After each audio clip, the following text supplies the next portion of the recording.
இந்த நாளிலும் ஆண்டவர் நமக்கென்று தந்த வேத வார்த்தை யாக்கோபு 5ஆம் அதிகாரம் 17-18 வசனங்கள். எலியா என்பவன் நம்மை போல பாடுள்ள மனுஷனாயிருந்தும் மழை பெய்யாதபடிக்கு கருத்தாய் ஜெபம் பண்ணினான். அப்பொழுது 3 வருஷம் 6 மாதமும் பூமியின் மேல் மழை பெய்யவில்லை. மறுபடியும் ஜெபம் பண்ணினான். அப்பொழுது வானம் மழையை பொழிந்தது. ஹல்லேலூயா. எலியா என்கிற ஒரு தேவ மனிதனின் ஜெபத்தினால் தேவன் செய்த ஒரு அற்புதமான செயலை தான் இந்த வேத பகுதியிலே நாம் பார்க்கிறோம். ஹல்லேலூயா. என்ன ஒரு மகத்துவமான ஒரு கிரியை அவருடைய வாழ்க்கையிலே நடந்தது என்பதை நாம் தியானிக்க போகிறோம். ஹல்லேலூயா. கர்த்தர் நம்மோடு பேசுவாராக. இஸ்ரவேல் மக்கள் உண்மையான தெய்வத்தை வணங்காதபடி விக்கிரக வழிபாடு செய்து கொண்டிருந்த காலகட்டம். அந்த விக்கிரகத்துக்குள் இருக்கிற தெய்வத்தின் பெயர் பாகால். அந்த பாகால் தெய்வம் தனக்கு மழையை தருகிறது. அந்த மழையின் மூலமாக தான் என்னுடைய பயிர் நிலங்கள் ஆசீர்வாதமாக வளர்ந்து நான் நல்ல ஆகாரத்தை சாப்பிடுகிறேன். அது மட்டுமல்லாமல் அந்த பாகால் தெய்வத்தின் மூலமாக தான் என்னுடைய தேசத்தை செழிப்பாக ஆறுகள் ஓடுகிறது, தேசம் ஆசீர்வாதமாய் இருக்கிறது என்று ஜனங்கள் எல்லாரும் பாகாலுக்கு முன்பாக முழங்கால் படியிட்டு பாகாலே தெய்வம் என்று சொல்லி பாகாலை வணங்கி கொண்டிருக்கிறார்கள். ஹல்லேலூயா. இதை பார்த்த எலியா தீர்க்கதரிசிக்கு மிகுந்த ஒரு ஆதங்கம். ஹல்லேலூயா. மழையும் பனியும் யார் தருவது? யாருக்கு மகிமையை கொடுக்கிறார்கள்? உண்மையான தெய்வம் யார் என்பதை இந்த ஜனங்கள் அறிந்து கொள்ள வேண்டும் என்கிற ஒரு வைராக்கியம் இந்த எலியா என்கிற தீர்க்கதரிசிக்குள் வந்தது. ஹல்லேலூயா. கர்த்தர் வானத்தையும் பூமியையும் சிருஷ்டித்தார். ஆமென். வானமும் பூமியும் கர்த்தருடைய கிரியையினால் உண்டாக்கப்பட்டது. இன்று நாம் அனுபவிக்கிற ஒவ்வொரு ஆசீர்வாதங்களும் தேவனிடத்திலிருந்தான் வருகிறது. ஆனால் இந்த ஜனங்கள் எதையும் அறியாதவர்களாய் எல்லா மகிமையும் இந்த விக்கிரகத்தில் இருக்கிற பாகாலுக்கு கொடுக்கிறார்களே. தேவனுக்கு கொடுக்க வேண்டிய மகிமையை அந்நிய தெய்வத்திற்கு கொடுக்கிறார்களே என்கிற ஆதங்கம் இந்த எலியாவுக்கு இருந்தது. ஹல்லேலூயா. அதனால்தான் இந்த மழை இந்த பாகால் தருகிறான் என்று தானே அவனை நீங்கள் தெய்வமாய் வழிபட்டு கொண்டிருக்கிறீர்கள். அதனால் இந்த மழையை நாம் இந்த பூமியிலே பெய்ய விடாதபடிக்கு தடை செய்ய வேண்டும். ஆனால் ஒரு மழையை பெய்ய விடாமல் தடை செய்வதற்கோ இல்லை ஒரு மழையை வர வைப்பதற்கோ எந்த விஞ்ஞானத்தினாலும் எந்த தேசத்தினாலும் எந்த தேசத்து தலைவர்களாலும் முடியாது. ஹல்லேலூயா. அதை எலியா நல்லா அறிந்திருந்தார். ஆமென். ஹல்லேலூயா. அதனால் தான் எலியா ஒரு தீர்மானம் பண்ணினார். சர்வ உலகத்தையும் உண்டாக்கின தேவன் ஒருவரால் மட்டும்தான் மழை பெய்ய முடியாதபடி வானத்தை அடைக்க முடியும். ஹல்லேலூயா. அதனால் எலியா ஜெபித்தான், ஆண்டவரை நோக்கி பார்த்து. ஹல்லேலூயா. இங்கு வேதம் சொல்லுகிறது, உபாகமம் 11ஆம் அதிகாரம் 11-15 வசனங்களிலே சொல்லப்பட்டிருக்கிறது பாருங்க. நீ உன் தானியத்தையும் உன் திராட்சரசத்தையும் உன் எண்ணெயும் சேர்க்கும்படிக்கு நான் ஏற்ற காலத்தில் உங்கள் தேசத்தில் முன்மாரியும் பின்மாரியும் பெய்ய பண்ணி மிருக ஜீவன்களுக்கும் உன் வெளிகளிலே புல் முளைக்கும்படி செய்வேன். அது சாப்பிட்டு திருப்தி அடைவாய் என்கிறார். ஹல்லேலூயா. அப்ப எல்லா ஆசீர்வாதத்தையும் தருவது நம் தேவாதி தேவன். ஹல்லேலூயா. அதனால் அந்த தேவனிடத்தில் ஜெபித்தால் நிச்சயமாக தேவன் மழை பெய்ய விடாதபடிக்கு தடை பண்ணுவார் என்று எலியா தீர்மானித்து ஆண்டவரை நோக்கி ஜெபிக்கிறார். ஹல்லேலூயா. தேசத்திலே மழை தடைபடுகிறது. ஆமென். பொதுவாக பருவமழைகள் பெய்கிற காலத்திலே மழை அந்த பருவமழை பெய்யவில்லை என்றால் ஒரு 3 வாரம் 4 வாரத்தில் நிச்சயமாக அந்த மழை பெய்யும். ஹல்லேலூயா. அதையும் தாண்டி பெய்யவில்லை என்றால் கூடுதல் போனா ஒரு 2 மாதம் 3 மாதத்துக்குள்ளே அந்த பருவமழை எப்படியாவது தேசத்தில் பெய்ஞ்சு விடும். ஹல்லேலூயா. அதையும் தாண்டி பெய்யாமல் இருக்கிறது என்றால் அது ஒரு அபூர்வமான ஒரு நிகழ்வாய் தான் காணப்படும். 3 மாதத்துக்கு மேலே மழை பெய்யவில்லை என்றால் தேச தேசத்தில் பயங்கரமான வறட்சி உண்டாகிவிடும். ஹல்லேலூயா. ஆனால் இங்கு தேசத்திலே, இஸ்ரவேல் தேசத்திலே மழை வராமல் தடைப்பட்டது 3 வருடமும் 6 மாதமும். ஹல்லேலூயா. 3 வருடம் 6 மாதம் தேசத்திலே மழை இல்லை. ஹல்லேலூயா. எலியா ஜெபித்ததின் மூலம் கர்த்தர் வானத்தை அடைத்தார். மறுபடியும் அதே வேத பகுதியில் சொல்லப்பட்டிருக்கிறது, எலியா மறுபடியும் ஜெபித்தார், வானம் திறந்து மழை பெய்தது. ஹல்லேலூயா. வானம் திறந்து மழை பெய்தது. ஒரு தேவ மனிதன் ஜெபித்தான் என்றால் வானம் அடைக்கப்படவும் செய்யும், வானம் திறக்கப்படவும் செய்யும். ஹல்லேலூயா. இங்கு வேத பகுதியில் சொல்லுகிறது, எலியா கருத்தாய் ஜெபித்தார். ஹல்லேலூயா. எலியா கருத்தாய் விசுவாசத்தோடு ஆண்டவரை நோக்கி பார்த்து ஜெபித்தார். வானம் அடைக்கப்பட்டது, வானம் திறக்கப்பட்டது. ஹல்லேலூயா. பாருங்க, நம்ம ஜெபிக்கும் போது எந்த சூழ்நிலையும் நம்முடைய வாழ்க்கையிலிருந்து மாற்றி அமைக்க முடியும். ஹல்லேலூயா. ஹல்லேலூயா. எந்த சூழ்நிலையிலும் நம்முடைய வாழ்க்கை, நாம் ஜெபித்தோம் என்றால் நம்முடைய வாழ்க்கையில் மாற போதுமானதாய் இருக்கிறதா ஜெபத்தின் வல்லமை. ஜெபம் மிக பெரிய ஒரு ஆயுதம். ஹல்லேலூயா. எந்த சூழ்நிலையும் ஜெபம் மாற்றும். ஹல்லேலூயா. ஹல்லேலூயா. பிசாசின் ஆளுகையை அழிப்பதுதான் ஜெபம். ஹல்லேலூயா. ஆமென். ஹல்லேலூயா. வேதம் சொல்லுகிறது பாருங்க, ஜெபிக்கிறவன் ஜெயிப்பான் என்று. ஹல்லேலூயா. உலகம் சொல்லும், ஜெயிக்கிறவனை பார்த்து சொல்லும், அவனுக்கு திறமை இருந்தது அதனால அவன் ஜெயிச்சான். ஹல்லேலூயா. ஆனா வேதம் சொல்லுகிறது, ஜெபிக்கிறவன் ஜெயிப்பான். ஹல்லேலூயா. உலகம் சூழ்நிலையை பார்த்து பயப்படும். ஹல்லேலூயா. ஆனா ஜெபிக்கிறவன் பாருங்க, சூழ்நிலைகள் மத்தியிலே ஜெயத்தை பெறுவான். ஹல்லேலூயா. அதுதான் ஜெபத்தின் வல்லமை. ஹல்லேலூயா. சங்கீதம் 65:2 வேதம் சொல்லுகிறது பாருங்க, ஜெபத்தை கேட்கிறவரே மாமிசமான யாவரும் உம்மிடத்தில் வருவார்கள். ஹல்லேலூயா. வேதம் சொல்லுகிறது, ஜெபத்தை கர்த்தர் கேட்பார். எல்லாருடைய ஜெபத்தையும் கர்த்தர் கேட்பார். ஹல்லேலூயா. இந்த வானம் அடைக்கப்பட்டது, திறக்கப்பட்டது எலியாவின் ஜெபத்தின் மூலமாகும். எலியா ஒரு விசேஷித்த மனிதன் அல்ல, ஒரு வானத்திலிருந்து இறங்கி வந்த ஒரு தேவதூதன் அல்ல, இல்ல ஒரு சூப்பர் ஹீரோ இல்ல. எலியா நம்மை போல சாதாரண ஒரு மனிதன் தான். ஹல்லேலூயா. நம்மை போல பாடுள்ள மனிதன் தான்.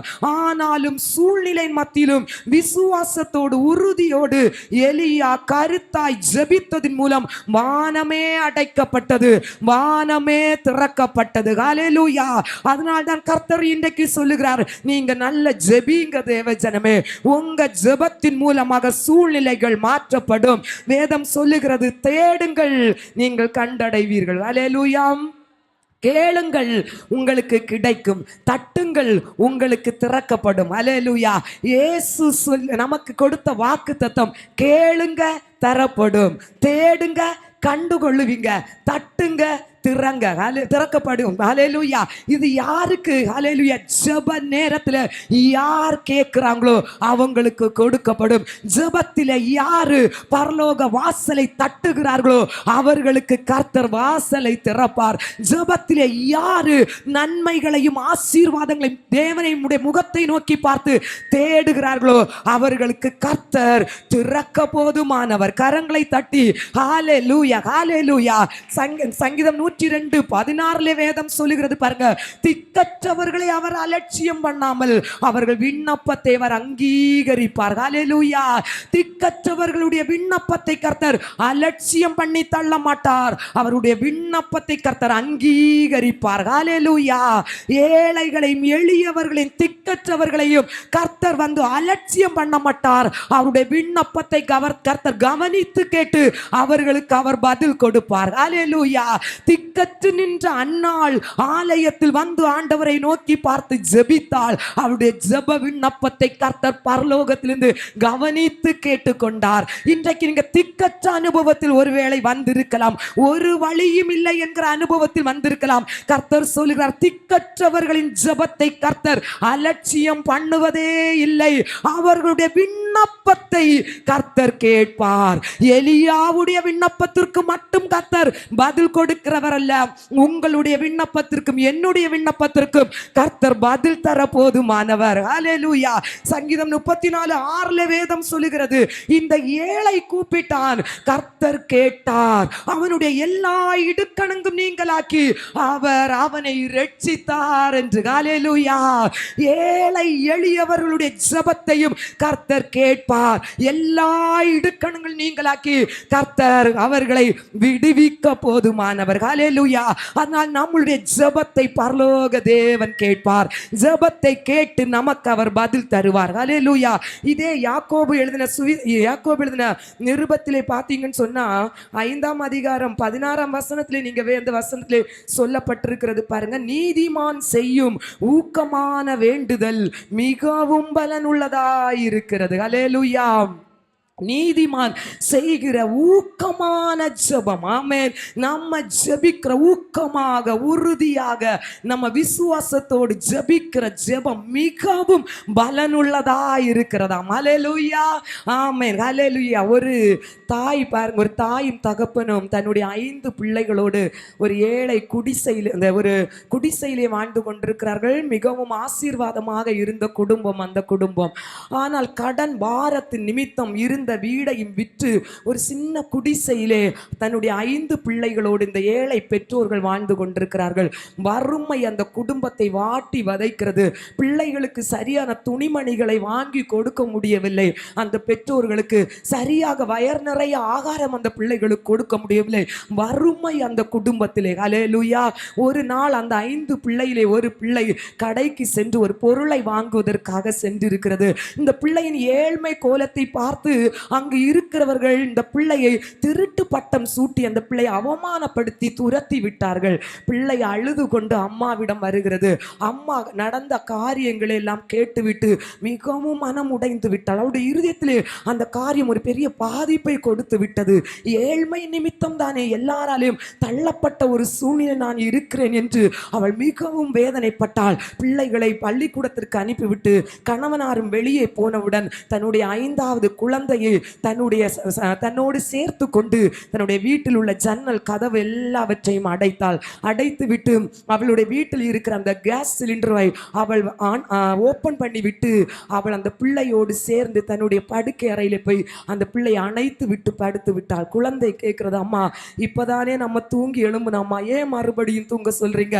எனக்கு தூக்கம் வரலாமா, ஏதோ எனக்கு பயங்கரமா ஒரு ஸ்மெல் எடுக்குது, மூச்சு முட்டுது, என் உடம்பெல்லாம் சூடாகுதம்மா, நம்ம வெளியே போயிருவோம் சொல்லி பிள்ளை அம்மையை பார்த்து அழுது.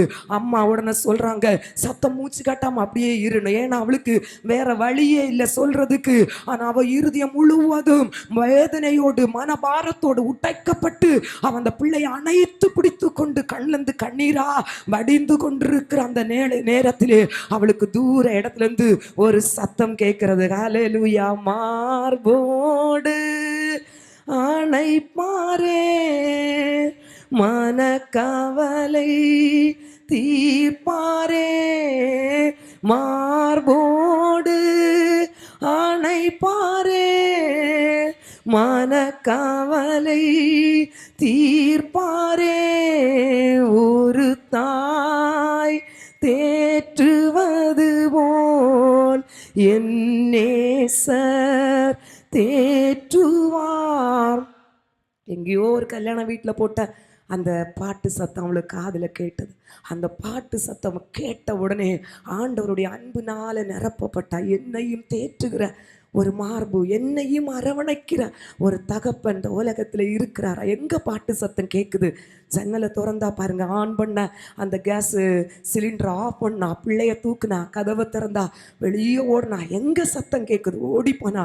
சத்தம் கேட்ட இடத்துல தன் பிள்ளையோடு இருந்து வானத்தை நோக்கி பார்த்தா, ஆண்டவரே என்னை மன்னிங்க ஆண்டவரே, என் இருதயத்தில் இருக்கிற பாரத்தை எடுத்து போடுங்க ஆண்டவரே, திக்கற்றி இருக்கிறாப்பா, ஏழ்மையின் கோலத்தில் நாளையுடைய நிலைமை எனக்கு தெரியாது, என் பிள்ளைகளை நான் எப்படி ஆளாக்க போறேன் எனக்கு தெரியாது, என் பிள்ளைகளை நீங்க காப்பாற்றுங்க ஆண்டவரே, என் குடும்பத்தை நீங்க காப்பாற்றுங்க ஆண்டவரேன்னு சொல்லி ஆண்டவருடைய சமூகத்துல என்னுடைய எல்லா பாரத்தையும் இறக்கி வச்சு அழுதா பாருங்க.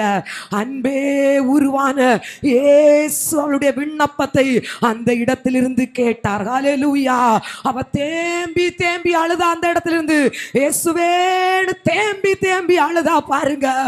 ஆண்டவர் அவளுடைய கண்ணீரை துடைத்தார். அந்த நேரமே அவளுடைய இருதயத்திலிருந்து அந்த பாரம் அவளுடைய சரீரத்தை விட்டு இறங்கி போனது. அவளுக்கு ஒரு நம்பிக்கை வந்தது, என் நேசர் என்னோடு இருக்கிறார், ஒருபோதும் கைவிடா, ஒரு நாளூரி பரதரகலப விலகிடார். இயேசுவே. ஓ, அவளுக்கு ஒரு விசுவாசம் வந்தது பாருங்க. அன்பே உருவான இயேசு அவருடைய வாழ்க்கையை படிப்படியாய் மாற்றினார். கரங்களை தட்டி அவர் ஜெபத்தை கேட்கிறவர். தேவ ஜனமே, இந்த ஏழை கூப்பிட்டாள், கர்த்தர் ஜெபத்தை கேட்டார். அவருடைய எல்லா இடுக்கண்களையும் கர்த்தர் நீங்களாக்கி அவ இழந்த எல்லா ஆசீர்வாதத்தையும் படிப்படியாய் திரும்ப பெற்றுக்கொண்டார். அதுதான் நம்முடைய கர்த்தர் ஜெபத்தை கேட்கிறவர். ஓ, ஜெபம் ஹல்லேலூயா நம்மை உயர்த்த போதுமானது. எத்தனை பேர் விசுவாசிக்கிறீங்க? ஜெயிக்கிறவன் ஜெபிப்பான். தேவ ஜனமே, ஹல்லேலூயா. ஜெயிக்காதவன் ஜெபிக்க மாட்டான். ஜெபமே ஜெயம். ஹல்லேலூயா. ஜெபம் நம்முடைய வாழ்க்கையில திறக்காத வாசலையும் திறக்கும். ஜெபம் வெண்கல கதவுகளையும் உடைக்கும். ஜெபம் இருப்பு தாழ்கால்களையும் முறித்து போடும். எத்தனை பேர் விசுவாசிக்கிறீங்க? ஹல்லேலூயா. உங்களுக்காக கர்த்தர் சிங்காசனத்திலிருந்து எழுந்தருளுகிற ஒரு ஆயுதம் தான், ஒரு கிரியை தான் ஜெபம். ஹல்லேலூயா. ஜெபம் அதிசயங்களை கொண்டு வரும். ஜெபம் அற்புதங்களை நடத்தும். ஜெபம் எதிர்பார்த்திருக்கிற காரியங்களை ஏற்ற நேரத்திலே நிறைவேற்றி தரும். ஜெபம் புழுதியிலிருந்து எடுத்து சிங்காசனத்திலே உட்கார வைக்கும். அதுதான் ஜெபத்தின் மேன்மை. ஹல்லேலூயா. ஜெபம் வரும் தேவைக்காக ஜெபிக்கிறதல்ல. ஜெபம் எப்பொழுதும் ஆண்டவரோடு உறவாடுகிற ஒரு அனுபவம் தான் ஜெபம். தேவ ஜனமே, ஹல்லேலூயா, ஹல்லேலூயா. நம்ம எல்லாருக்கும் தெரியும், ஜெபம் தான் என் வாழ்க்கையின் சூழ்நிலையை மாற்றும் என்று. ஆனால் அநேக நேரத்தில் நம்ம ஜெபிக்கிறதுல குறைவுபட்டவர்களாய் காணப்படுகிறோம். ஜெப குறைவு நம்முடைய வாழ்க்கையில் இருக்கிறது. ஏன் ஆசீர்வாதத்தை முழுமையாக சொந்தப்படுத்த முடியல? ஏன் வாக்கு தத்தத்தை நம்முடைய வாழ்க்கையிலே நாம் சம்பூரணமாக நாம் சுதந்தரிக்க முடியல? ஏன் ஆசீர்வாதம் தடைபட்டிருக்கிறது? ஜெப குறைவு, ஜெப குறைவு. ஹல்லேலூயா, ஹல்லேலூயா. ஜெப குறைவு நம்முடைய வாழ்க்கையில இருக்கிறது. ஹல்லேலூயா. ஒரு சாதாரண மனிதனை கொண்டு வானத்தை என் தேவன் அடைப்பார் என்றால், ஒரு சாதாரண மனிதனை கொண்டு வானத்தை கர்த்தர் திறப்பார் என்றால், உங்களுடைய ஜெபத்திற்கும் கர்த்தர் பலத்த காரியங்களை அவர் செய்ய போதுமானவர். ஹல்லேலூயா, ஆமென், ஹல்லேலூயா, ஹல்லேலூயா. இந்த எலியாவை பாருங்க. எலியா பேர் நம்ம சொல்லும் போதே எழுப்புதல் என்றால் எலியான்னு தான் சொல்லுவாங்க. ஆமென். எழுப்புதலுடைய பெயர் யாருன்னு சொன்னா சொல்லுவாங்க, எல்லாரும் என்ன சொல்லுவாங்க? எலியா. ஹல்லேலூயா. கர்த்தருக்காக வைராக்கியம் பாராட்டின பெயர் எந்த பெயர்னு சொன்னா சொல்ல முடியும்? எலியா. ஹல்லேலூயா. கர்த்தருக்காக அக்கினி ஜுவாலியாய் எழும்பி நின்று எரிந்து கொண்டிருந்தவர் யார் என்று கேட்டால் எலியா. காரணம் எலியாவின் ஜெபம். ஹல்லேலூயா. எலியாவின் ஜெபம். ஏன் எலியாவின் ஜெபம் இவ்வளவு மேன்மையாய் காணப்படுகிறது? எலியாவின் ஜெபத்தில் அப்படி என்ன விசேஷம்? நாம் முதலாவது தியானிக்கலாம். 1 ராஜாக்கள் 17ஆம் அதிகாரம் 1ஆம் வசனம். ஓ, ஹல்லேலூயா.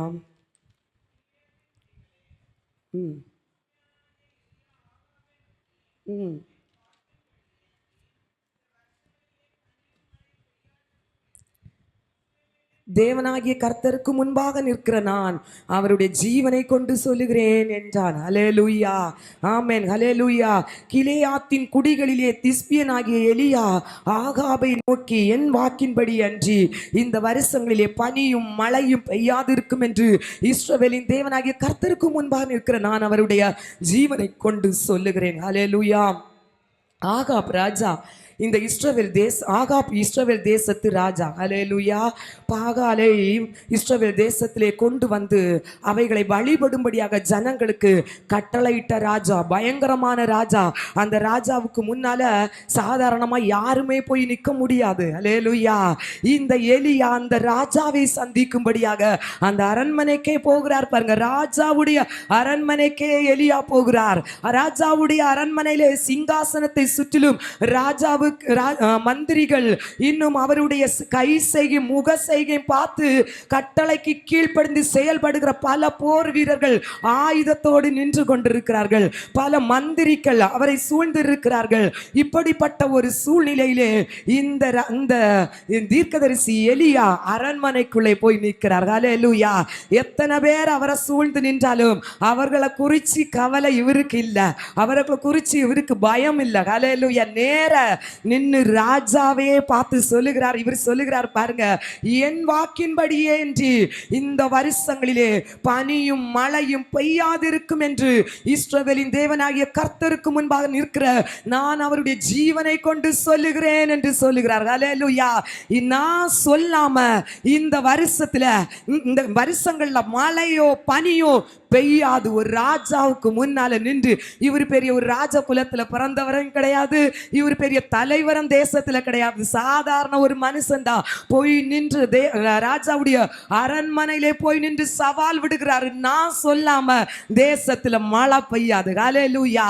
சிங்க கபிக்குள்ளால போய் எலி தைரியமா போய் நின்னுட்டு பேசுகிறதுக்கு அடையாளமாக்க இங்க நடக்கிற ஒரு காரியம். ஹல்லேலூயா. இங்கிருந்து சொல்லுறாரு, பாருங்க, நான் சொல்லாம மழை பெய்யாது. ஹல்லேலூயா. இந்த வார்த்தையை கேட்டு யாருமே அவருக்கு எதிர்த்து நிக்கல. அங்க அரண்மனையில பயங்கர கலகல சலசலப்பு உண்டாகல. எல்லாரும் ஸ்தம்பிச்சு போய் நிற்கிறாங்க. ஒரு தேவ மனிதனை எதிர்த்து எழும்பி அரண்மனையில யாராலும் வந்து நிற்க முடியல. ஹல்லேலூயா. காரணம், இங்கே அவர் சொல்லுகிறார், நான் தேவனுக்கு முன்பாக நிற்கிறவன். ஹல்லேலூயா. தேவனுக்கு முன்பாக நிற்கிற ஒரு தேவ மனுஷனுக்கு முன்பாக யாரும் எதிர்த்து நிற்க முடியாது. ஹல்லேலூயா. யார் யாரெல்லாம் தேவனுக்கு முன்பாக நிற்கிறவர்களாய் இருக்கிறார்களோ அவர்களை எதிர்த்து எந்த போலீஸ் ஸ்டேஷனும் நிற்க முடியாது, எந்த வக்கீலும் நிற்க முடியாது, எந்த அரசாங்கம் நிற்க முடியாது. ஏனென்றால் அவன் தேவனுக்கு முன்பாக நிற்கிறவன். ஹல்லேலூயா. மோசே தேவனுக்கு முன்பாக நின்றான். ஆனால் மோசே எதிர்த்து எகிப்தில் உள்ள எந்த மந்திரவாதிகளாலும் நிற்க முடியல. நீங்க தேவனுக்கு முன்பாக நிற்கிறவர்களா இருந்தா எந்த மந்திரவாதமும் உங்களுக்கு முன்னால நின்று ஜெயிக்க முடியாது. தேவஜனமே, ஹல்லேலூயா. தானியேல் தேவனுக்கு முன்னால நின்னவன்.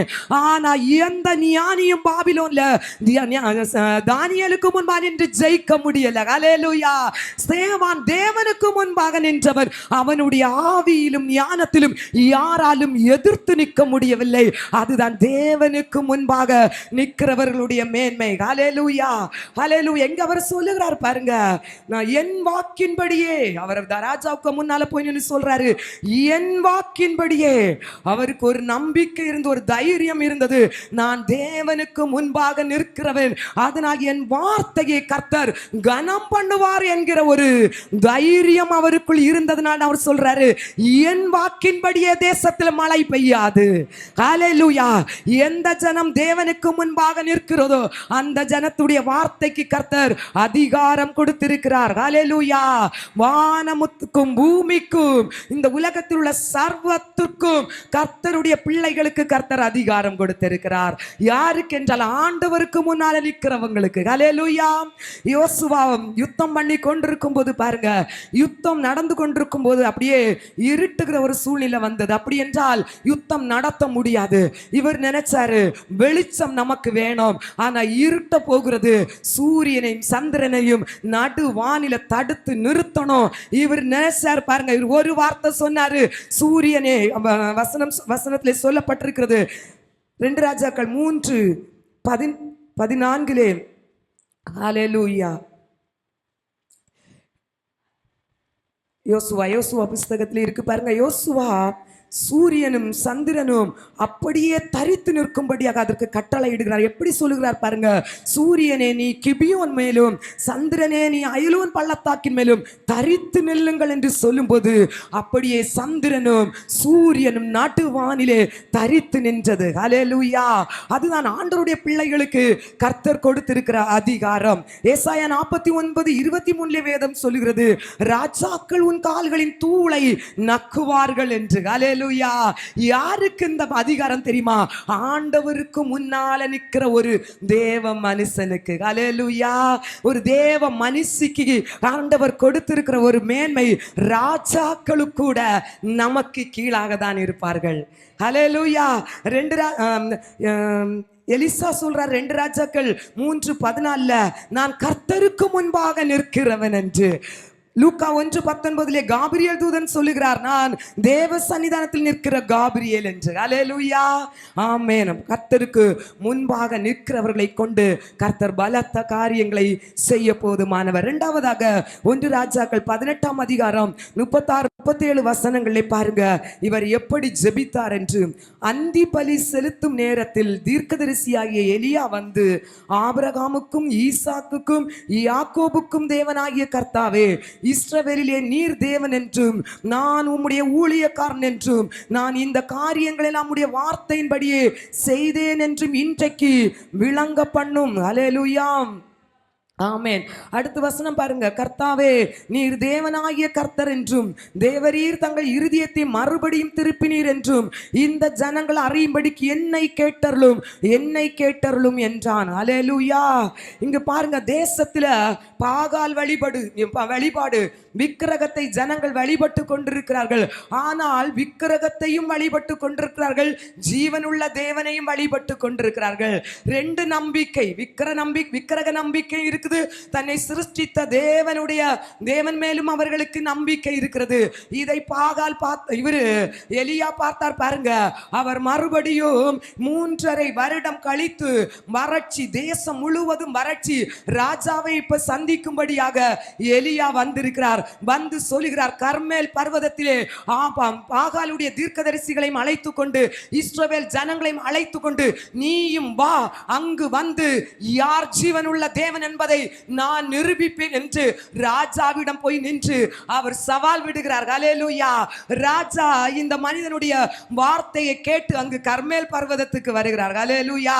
அங்கு வரும்போது கர்த்தரே தெய்வம் என்பதை இந்த ஜனங்கள் அறிந்து கொள்ள வேண்டும் என்று, அதை கர்த்தர் செய்ய வேண்டும் என்பதை, அதை நிரூபிக்க வேண்டும் என்று எலியா அந்த இடத்துல தீர்மானித்து 2 பலிபீடங்களை கட்டும்படியாக உத்தரவு கொடுக்கிறார். பாகாலுக்கென்று ஒரு பலிபீடம், இஸ்ரவேலின் தேவனுக்கென்று ஒரு பலிபீடம்.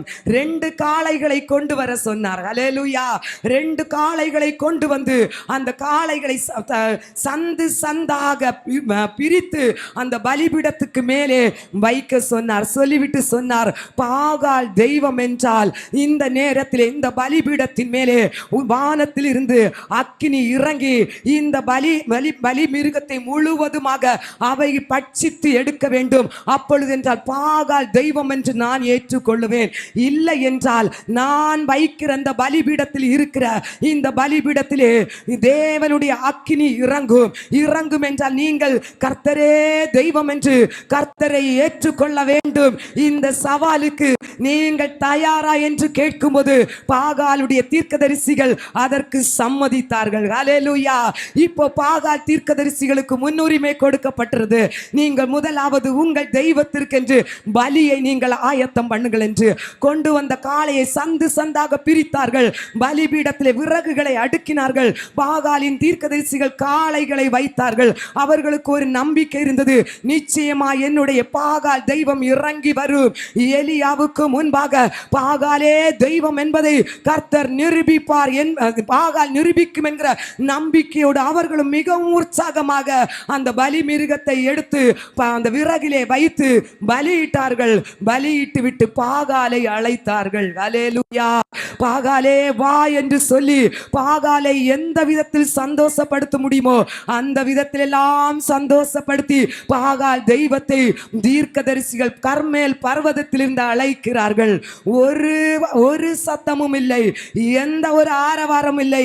பலிபீடம் அப்படியே இருந்து கொண்டிருக்கிறது. அல்லேலூயா. அப்படியே மணி போய்கொண்டே இருக்கிறது. இப்ப எலியா வந்து நிற்கிறார், கேட்டுக்கிறாரு, எங்கு போனார் உங்க பாகால்? எங்கு போனார்? வேலைக்கு போய் விட்டாரா, இல்லது தூங்கி விட்டாரா, இல்லது எங்கேயாவது பிரயாணம் பண்ணி போய் விட்டாரா? கூப்பிடு, இன்னும் சத்தமாய் கூப்பிடு. ஒருவேளை நல்ல தூக்க கரக்கத்திலே பாகாலி இருப்பான். அல்லேலூயா. கூப்பிடு என்று தேவ மனிதன் அந்த கர்மேல் பர்வதத்தில் இன்று முழங்கி கொண்டிருக்கிறார். அல்லேலூயா. ஏன் இவ்வளவு வைராக்கியம்? அவருக்கு தெரியும் பாகாலால் அங்கு எழும்ப முடியாது. அல்லேலூயா. என் தேவன் உறங்குவதும் இல்லை, தூங்குவதும் இல்லை. எப்ப கூப்பிட்டாலும் பதில் தருவார், எப்ப ஜெபித்தாலும் எனக்கு உன்னதத்திலிருந்து பதில் உண்டு என்கிற விசுவாசம் அவருக்கு இருந்தது. அதனால் தான் அந்த இடத்தில் அவர் தைரியமாய் நின்று அத்தனை ராஜாவுக்கு முன்பாக, தீர்க்கதரிசிகளுக்கு முன்பாக, முழு இஸ்ரவேல் தேசத்துக்கு முன்பாக நின்று கேட்கிறார், பாகாலை வரவை என்று. அவர்கள் நடனம் பண்ணுகிறார்கள், குதிக்கிறார்கள், வரவில்லை. அடுத்ததாக தீர்க்கதரிசிகள் தங்கள் சரீரங்களை முழுவதுமாக கீறி தன்னை காயப்படுத்தி கொண்டு பாகாலே வா வா என்று அழைக்கும் போது ஹல்லேலூயா, ஹல்லேலூயா, பாகால் வரவில்லை. ஹல்லேலூயா. அதான் நம் ஆண்டவர் தேவ ஜனமே, கண்ணிருந்தும் நம் தேவன் காணாதவர் அல்ல. ஹல்லேலூயா. காதிருந்தும் கேட்காதவர் போல அவர் இருப்பதில்லை. ஆனா அநேக தெய்வம் கண்ணிருந்தது போல இருக்குது, பார்க்கல. கேட்கிறது போல காது இருக்குது, கேட்கல. ஹல்லேலூயா. பாகால்கள் அவமானப்பட்டு பாகாலின் தீர்க்கதரிசிகள் அவமானப்பட்டு தலை குனிந்து அந்த கர்மேல் பர்வதத்திலே நின்று கொண்டிருக்கிறார்கள். சாயங்காலம் ஆகிவிட்டது, ஒரு வழியும் திறக்கவில்லை. ஹல்லேலூயா. இப்பொழுது எலியா நின்று கொண்டு கேட்கிறார், ஜனங்களை பார்த்து கேட்கிறார், எந்த மட்டும் 2 நினைவாய் நிற்பீர்கள்? பாகால் தெய்வம் என்றால் பாகாலை நீங்கள் ஏற்றுக்கொள்ளுங்கள், கர்த்தர் தெய்வம் என்றால் கர்த்தரை ஏற்றுக்கொள்ளுங்கள் என்று சொல்லி ஆண்டவரை நோக்கி இந்த எலியா ஜெபித்தார். அல்லேலூயா.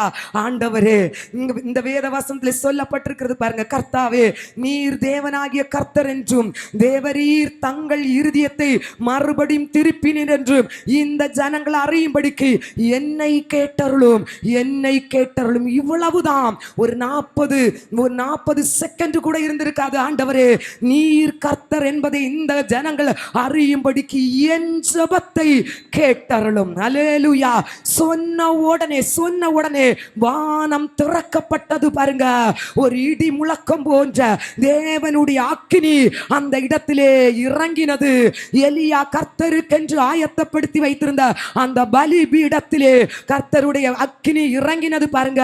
அவர் அந்த பலிபீடத்திலே மேலே பார்த்தீங்கன்னா 12 குடம் நிறைய தண்ணி ஊத்தி தான் காத்து கொண்டிருந்தார். எல்லாவற்றையும் உன்னதத்தின் அக்கினி இறங்கி அப்படியே நக்கி போட்டது என்று வேதம் சொல்லுகிறது. தண்ணியை நக்கி போட்டது, விறகை நக்கி போட்டது, பலி மிருகத்தை நக்கி போட்டது, அங்கிருந்த கற்களை நக்கி போட்டது, அங்கிருந்த மண்களை நக்கி போட்டது, முழுவதுமாய் நக்கி போட்டது. கொஞ்சம் கூட சந்தேகத்துக்கு இடம் கொடுக்கவில்லை. கொஞ்சம் கூட பாகாலின் தீர்க்கதரிசிகள் கேள்வி கேட்பதற்கு கர்த்தருடைய அக்கினி இடம் கொடுக்கவில்லை. கர்த்தருடைய வல்லமை அந்த கர்மேல் பர்வதத்தில் இறங்கினது. ஜனங்கள் பார்த்தார்கள். அப்பொழுதே முழங்கால் படியிட்டு கர்த்தரை நோக்கி பார்த்து, கர்த்தரே தெய்வம், கர்த்தரே தெய்வம் என்று முழு இஸ்ரவேல் ஜனங்களும் ஆண்டவரை நோக்கி பார்த்து ஆராதித்தார்கள். ஒரு பெரிய எழுப்புதல் தேசத்திலே இந்த சாதாரண மனிதன் எலியாவின் மூலம் நடந்தது. தேவஜனமே, அதுதான் எலியாவின் ஜெபம். ஹல்லேலூயா. ஒரு அக்கினி உன்னதத்திலிருந்து இறங்கினது.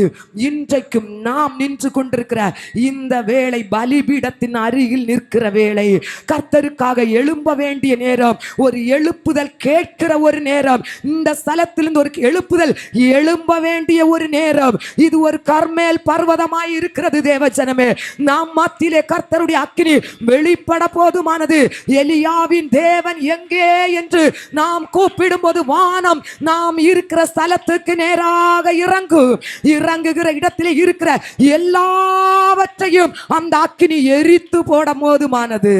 எரித்து போட போறதுமானது. அந்த அக்கினி நம்முடைய வாழ்க்கையில் இறங்க வேண்டும் என்றால் முதலாவது எலியா செய்தது பலிபீடத்தை சரி செய்தார். ஹல்லேலூயா. இன்றைக்கு நம் வாழ்க்கையிலே எல்லா சூழ்நிலையிலும் ஒரு விடுதலை, ஒரு ஜெயம் நாம் பெற்றுக்கொள்ள வேண்டும் என்றால் பரலோக அக்கினி இறங்க வேண்டும் என்றால் முதலாவது பலிபீடத்தை செப்பனிட வேண்டும், பலிபீடத்தை சரி செய்ய வேண்டும். நம்முடைய இருதயம் என்கிற நாம் தான் தேவன் விரும்புகிற பலிபீடம். ஹல்லேலூயா. இந்த பலிபீடத்திலே அக்கினி இறங்க வேண்டும் என்றால் முதலாவது கர்த்தர் விரும்புகிறபடி இந்த பலிபீடத்தை சரி செய்யுங்க. தேவ ஜனமே, சரி செய்யுங்க. கர்த்தருடைய அக்கினி இறங்குகிற ஒரு நேரம், கர்த்தருடைய அக்கினி இறங்குகிற ஒரு நேரம். வார்த்தையை கேட்கிறவர்கள் எந்த சூழ்நிலையில உங்க இருதயம் என்கிற பலிபீடம் தகர்க்கப்பட்ட கர்த்தருடைய அக்கினி இறங்க முடியாதபடிக்கு எந்த நிலைமையில உங்க பலிபீடம் இருக்கிறது என்பதை ஒரு நிமிஷம் நீங்கள் ஆராய்ந்து பாருங்க. ஜெபம் குறைவு என்கிற விதத்திலே உங்க பலிபீடம் இடிக்கப்பட்டிருக்கிறதா? ஆராதனை அலட்சியம் என்கிற நிலைமையிலே உங்கள் பலிபீடம் இடிக்கப்பட்டிருக்கிறதா? கர்த்தருடைய காரியத்திலே நிர்விசாரம் என்கிற ஒரு சூழ்நிலையிலே உங்கள் பலிபீடம் இடிக்கப்பட்டிருக்கிறதா? நீங்கள் ஒரு நிமிடம் உங்களை ஆராய்ந்து பாருங்கள். இப்பொழுதே உங்களை ஆராய்ந்து பார்த்து ஆண்டவருடைய சமூகத்தில் நீங்கள் ஒப்புக்கொடுங்கள். உங்கள் மேலே கர்த்தருடைய அக்கினி இறங்க போதுமானது. கர்த்தருடைய அக்கினி, உன்னதத்தின் அக்கினி, சிங்காசனத்திலிருந்து வெளிப்படுகிற ஒரு அக்கினி. அந்த அக்கினி இறக்கும் போது எல்லா பாவத்தையும் முழுமையாய் சுட்டரிக்கும், எல்லா சாபத்தையும் முழுமையாய் சுட்டரிக்கிறது. எத்தனை பேர் விசுவாசிக்கிறீங்க? எல்லா மாந்திரீக கிரியைகளையும் கர்த்தர் அந்த அக்கினி சுட்டரிக்கும். நம்ம சரீரத்தில் இருக்கிற வலு சர்ப்பம் சுட்டரிக்கப்படும். நம்ம உடம்புல இருக்கிற எல்லா பாரம்பரிய கிரியைகளும் சுட்டரிக்கப்படுகிறது. சில பின்தொடர்கிற பாரம்பரிய கிரியைகள் சுட்டரிக்கப்படுகிறது. பலவீனம் என்கிற கிரியைகள் சுட்டரிக்கப்படும். முழுமையும் சுட்டரிக்கப்பட வேண்டும் என்றால், கர்த்தருக்காக நீங்கள் வைராக்கியமாய் எழும்ப வேண்டும் என்றால், கர்த்தருடைய நாமம் உங்கள் மூலமாக மகிமைப்பட வேண்டும் என்றால், நீங்கள் தான் இந்த காலத்தின் எலியாவாய் கர்த்தருக்காக அநேகரை எழுப்ப வேண்டும் என்றால் உங்களுக்குள்ளே ஒரு உன்னதத்தின் அக்கினி இறங்க வேண்டும். தேவ ஜனமே, எத்தனை பேர் வாஞ்சிக்கிறீங்க என் மேல ஒரு எழுப்புதலின் அக்கினி இறங்கணும்? ஹல்லேலூயா. இந்த அக்கினி இறங்கும் போது, இந்த எலியாவின் வாழ்க்கையில இறங்கின அந்த அக்கினி என் மேல இறங்கும் போது அநேகரை ஆண்டவருக்கு நேராக திருப்புகிற பாத்திரமாய் மாற்றப்படுகிறேன். நீதான் எழுப்புதலுக்குரிய பாத்திரம் என்று கர்த்தர் சொல்லுகிறார். உன்னை கொண்டு கர்த்தர் தேசத்தை கலக்குவார். தேவ ஜனமே, பலிபீடத்திலே அக்கினி இறங்குமே ஆனால் ஒரு எலியாவை கொண்டு முழு தேசம் எழுப்புதல் உண்டானால் உன்னை கொண்டு உன்னுடைய கிராமத்தை கர்த்தர் எழுப்புவார். உன்னை சுற்றி இருக்கிறவர்களை கர்த்தர் உன் மேலே கர்த்தர் ஊற்றுகிற அந்த அக்கினியின் மூலமாக அனைவரையும் கர்த்தர் எழுப்ப போதுமானவர். கரங்களை தட்டி அன்று பெந்தேகோஸ்தே நாளிலே மேல் வெட்டறையிலே இருந்த அனைவர் மேலும் இறங்கின அதே அக்கினி மாமிசமான யாவர் மேலும் வெளிப்பட்ட அந்த அக்கினிமயமான நாவு அன்றைக்கு சபை எழும்பினது. பாருங்க, சபை 120 பேர் மேல இறங்கின அந்த அக்கினி. ஹல்லேலூயா. அன்றைக்கு படிப்படியாக 3000 எழும்பினது. அதன் பிறகு பார்த்தீங்கன்னு சொன்னா 5000 எழும்பினது. அதன் பிறகு திரளான ஜனங்களால் எழும்பினார்கள். அன்றைக்கு ஊற்றப்பட்ட அந்த அக்கினி இன்றைக்கு தேசம் எங்கு லட்சக்கணக்கில் ஜனங்கள் எழுப்புதலுக்கு காரணமாயிருந்த அந்த அக்கினி இன்றைக்கு கோடிக்கணக்கில் ஜனங்கள் ஆண்டவருக்காக எழும்பி இருக்கிறார்கள் என்றால் அந்த எழுப்புதல் தீ ஹல்லேலூயா இன்றைக்கு நம்ம மேலும் ஊற்ற போதுமானது. ஹல்லேலூயா. ஜெபம் இல்லாத ஒரு வாழ்க்கை நம்முடைய வாழ்க்கையில் அர்த்தம் இல்லாத வாழ்க்கை. இயேசு இந்த உலகத்திலே வாழும்போது ஜெபம் தான் அவருடைய வாழ்க்கையின் பிரதானமாய் இருந்தது. ஹல்லேலூயா. அவர் தன்னுடைய சீசர்களை தெரிந்தெடுக்கும் போது ஜெபித்தார். ஹல்லேலூயா. ராமுழுதும் வேதம் சொல்லுது, ராமுழுதும் இயேசு ஜெபித்தார். ஜெபித்து விட்டு இறங்கி வந்து தனக்கென்று 12 அப்போஸ்தலர்களை கர்த்தர் தெரிந்தெடுத்தார். உங்க வாழ்க்கையிலே சில காரியங்களை நீங்கள் தெரிந்தெடுத்து ஜெயமாய் நீங்கள் வாழ வேண்டும் என்றால் நீங்கள் ஜெபிக்கிறவர்களாய் இருக்க வேண்டும். இயேசு கிறிஸ்து தன்னுடைய ஊழியம் துவங்கும் போது ஜெபித்தார். அவர் தன்னுடைய ஊழியத்தை முடிக்கும் போது சிலுவையிலே ஜெபத்தோடு முடித்தார். அவர் என்ன அற்புதம் செய்தாலும் பார்த்தீங்களா, அவர் இப்பொழுது அற்புதம் செய்வார் என்று எல்லா கண்களும் அவருடைய முகத்தையே பார்த்து கொண்டிருக்கும். ஆனால் அவர் அற்புதம் நடப்பிப்பதற்கு முன்பாக அவருடைய கண்கள் ஆண்டவரை பார்த்து விட்டு தான் அற்புதம் செய்தது. தன் கையில் இருந்த குறைவான அப்பத்தையும் மீனையும் கையிலே எடுத்துக்கொண்டு அவர் வானத்தை பார்த்தார். கரத்தில் இருந்த குறைவான ஆசீர்வாதம் பெருக ஆரம்பித்தது. அது ஆசீர்வதிக்கப்பட்டது, அநேகருக்கு ஆசீர்வாதமாய் மாறினது.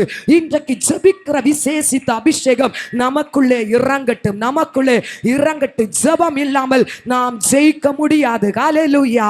அன்று கர்மேல் பர்வதத்தில் இறங்கின அந்த அக்கினி இன்று நம்மை மேலும் இறங்குமே என்றால் நாமும் கர்த்தருக்காக எழும்புவோம், மற்றவர்களையும் நாம் ஆண்டவருக்காக எழுப்புவோம். நீங்க தான் இந்த காலத்து எலியாவாய் கர்த்தர் தெரிந்தெடுத்திருக்கிறார். என் காரியமாக யார் போவார்கள் என்று கர்த்தருடைய ஏக்கம் கலந்த ஒரு சத்தம் இந்த சபையிலே தொனிக்கிறது. தேவ ஜனமே, இந்த சபையிலிருந்து வெளிப்படுகிறது. ஆண்டவருடைய காரியத்திற்காக யார் ஒரு எலியாவாய் எழும்ப போறீங்க? நான் எழும்ப போறேன். இன்றைக்கு இருதயத்தில் நீங்க தீர்மானித்தா அந்த அபிஷேகம் உங்க மேல இறங்கு, அந்த அக்கினி உங்க மேல இறங்கு. கர்த்தர் உங்களை வல்லமையாய் எழுப்ப போகிறார். கரங்களை தட்டி கர்த்தரை மகிமைப்படுத்தலாமா? கர்த்தரை மகிமைப்படுத்தலாமா? இது எழுப்புதலின் காலம், இது எழுப்புதலின் காரணம். சாதாரண ஒரு மனிதனை கொண்டு கர்த்தர் எழுப்ப கூடுமானால் நம்மை கொண்டு கர்த்தர் பலத்த காரியங்களை செய்வார். அதான் வசனம் சொல்கிறது, ஊக்கமான நீதிமானுடைய ஊக்கமான ஜெபம் மிகவும் பலனுள்ளதா இருக்கிறது. ஹல்லேலூயா, ஹல்லேலூயா. நம்ம எல்லாரும் ஜெபிப்போம். ஆண்டவரே, இன்றைக்கு கர்மேல் பர்வதத்தில் இறங்கின அந்த அக்கினி ஏன் மேலே இறங்கணும். எலியாவின் தேவன் என் மத்தியிலே எழுந்தருளணும். எத்தனை பேர் விசுவாசிக்கிறீங்க? இன்றைக்கு கர்த்தர் என்னை பயன்படுத்த போகிறார். பாகாலுக்கு முன்பாக சவால் விடுகிற, விக்கிரக ஆவிகளுக்கு முன்பாக சவால் விடுகிற, சில மந்திரவாதத்துக்கு முன்பாக நின்று நாம் வார்த்தையை அனுப்புவது மந்திரவாதத்தின் வல்லமைகள் எரிஞ்சி போகிற ஒரு வல்லமையை கர்த்தர் எனக்கு தந்திருக்கிறார். ஹல்லேலூயா. அன்றைக்கு எலியா கர்த்தருக்கு முன்பாக நின்றது நிமித்தம் தான் அவர் சொன்னார், நான் என் வாக்கின்படியே, வாக்கில் அதிகாரம் இருப்பதை அவர் உணர்ந்தார். இந்த அபிஷேகத்தை நம்ம ஆண்டவர் இன்றைக்கு நமக்கு தரும்படியாக எல்லாரும் எழுமி நின்று நாம் ஜெபிப்போம்.